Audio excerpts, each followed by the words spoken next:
Right now, you are awake. That's normal. But somewhere in the world today, someone is but stay awake on purpose for days. Not because they can't sleep, because they're testing exactly how long the human body can survive without it. Here's the number that should scare you. Scientists agree you can survive about 3 weeks without food. But there's a confirmed case of a healthy human surviving without sleep past day 11. 11 days. That's it. That's the wall. And here's the part that almost worse. You won't just feel tired. Somewhere around hour 72, your brain will start showing you things that aren't there. Not metaphorically, literally hallucinations. Your own mind turning against you, one sleepless hour at a time. So, what actually happens, hour by hour, if you never let yourself sleep again? Let's find out. And I promise, by the end of this, you'll never look at a sleepless night the same way again. Let's start with something almost everyone has done. One full night without sleep. 24 hours awake. Here's what's wild. A 2000 study published in Occupational and Environmental Medicine found that being awake for 20 hours straight impairs your cognitive performance, the same way as having a blood alcohol level of 0.10%. That's legally drunk in every single US state. You haven't touched a drop of alcohol, but your brain is already operating like you have. At this stage, your body starts pumping out extra cortisol and adrenaline, trying to force you to stay functional. You feel wired but foggy, irritable. Your reaction time slows down. Decision-making gets harder. You'll probably feel a heavy pull behind your eyes. That's classic sleepyhead feeling. This is stage 1. Your body is still fighting. It still thinks this is temporary.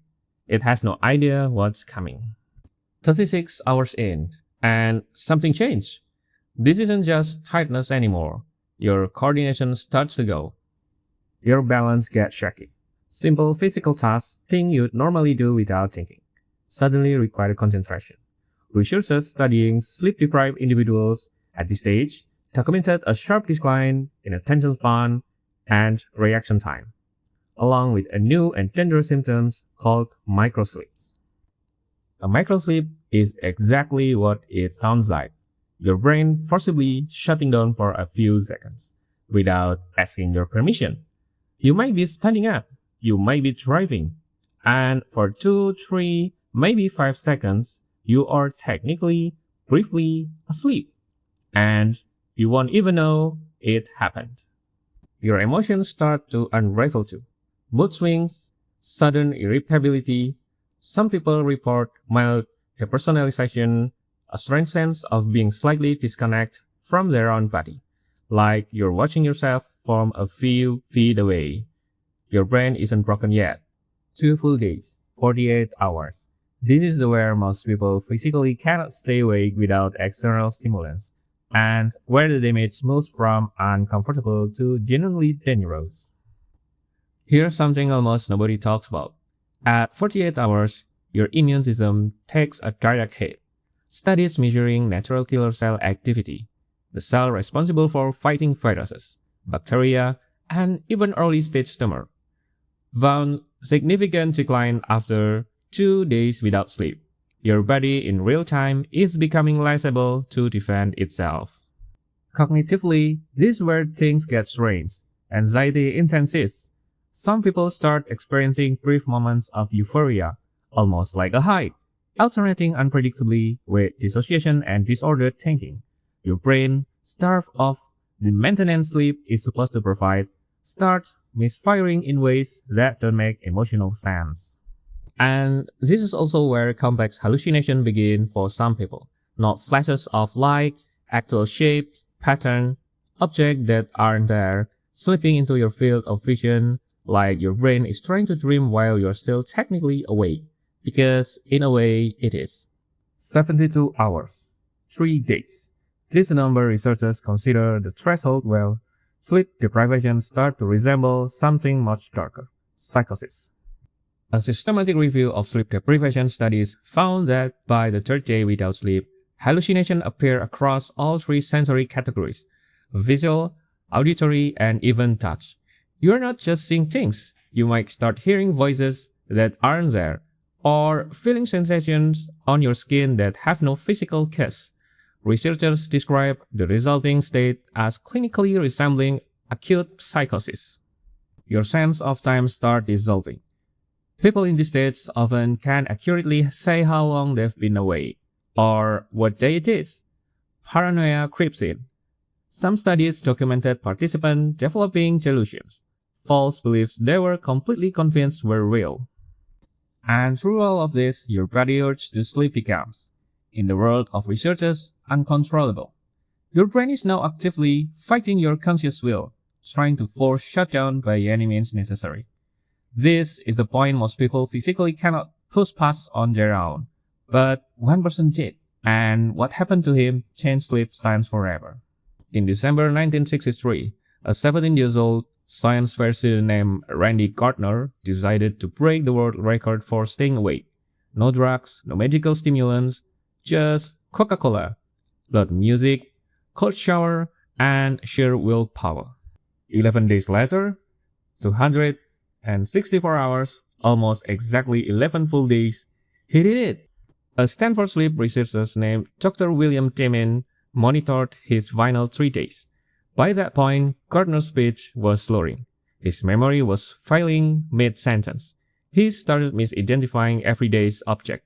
His brain literally failing to process what his eyes were seeing. But here's the part that genuinely surprised scientists. Gardner never lost his mind completely. He remained coherent enough to win every game of pinball at an arcade, fully sleep-deprived on day 11. His case actually walked back earlier assumption that extreme sleep deprivation always leads to full psychosis. When it was finally over, Gardner slept about 40 hours straight, not days, like many expected. He woke up groggy, but otherwise fine. Within weeks, his body returned to normal. His record has since been broken by others, climbing past 450 hours in last monitored, last safe attempts, which is exactly why Guinness World Records stopped officially tracking this category. It became too dangerous to encourage. So, if your body can survive 11 days, is there a real limit? A point where not sleeping doesn't just hurt you, it kills you. There is, and it's more terrifying than anything we've covered so far. Somewhere in the world, right now, there are people who don't get a choice about sleep deprivation. They have disease that takes sleep away from them completely and never give it back. It's called fatal familial insomnia. It's caused by a genetic mutation that slowly destroys the part of your brain that's responsible for regulating sleep, called the thalamus. Symptoms usually appear in mid-adulthood, starting subtly a little trouble sleeping, some forgetfulness. Patients and doctors often mistake it for ordinary insomnia or early dementia. Then it accelerates. Within months, sleep doesn't just become difficult, it becomes impossible. Not difficult to fall asleep, biologically impossible. Brain scans of patients show their brain never enters real sleep at all, even when their eyes are closed and they appear to be resting. One documented case involved a patient who went roughly 130 days with virtually no real sleep before being hospitalized. By the time he died, he had effectively been awake for around 6 months. There is no cure, even the strongest sedative medicine has, the drug that can knock out almost anyone. Don't work on this disease. The condition is always fatal, typically within 6 months to 3 years of the first symptom. This is what happens when the body's need for sleep meets a wall it cannot get past, and there's no 11-day record to break. No recovery, no 14-hour reset. Just the slope, irreversible proof of something we usually take completely for granted. So, that's the full timeline. Our 24, drunk equivalent impairment. Our 36, your coordination start failing. Our 48, your immune system begin shutting down. Our 72, your brain start inventing a reality that isn't there. And somewhere past day 11, you're in territory no confirmed healthy human has ever survived. Sleep isn't downtime. It isn't an inconvenience between the things you actually want to do. It's the maintenance window your brain demands. whether you give it permission or not. And when you don't, it takes the time back anyway. One hallucination, one microsleep, one shutdown at a time. Tonight, when you finally close your eyes, you won't think about any of this. You'll just sleep. And that, it turns out, might be the most underrated things your body does for you. The thing it had to fight 300,000 years of darkness, predators, and now modern life just to keep doing.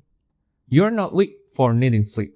You're built that way. And after everything we just covered, maybe that's worth being a little grateful for.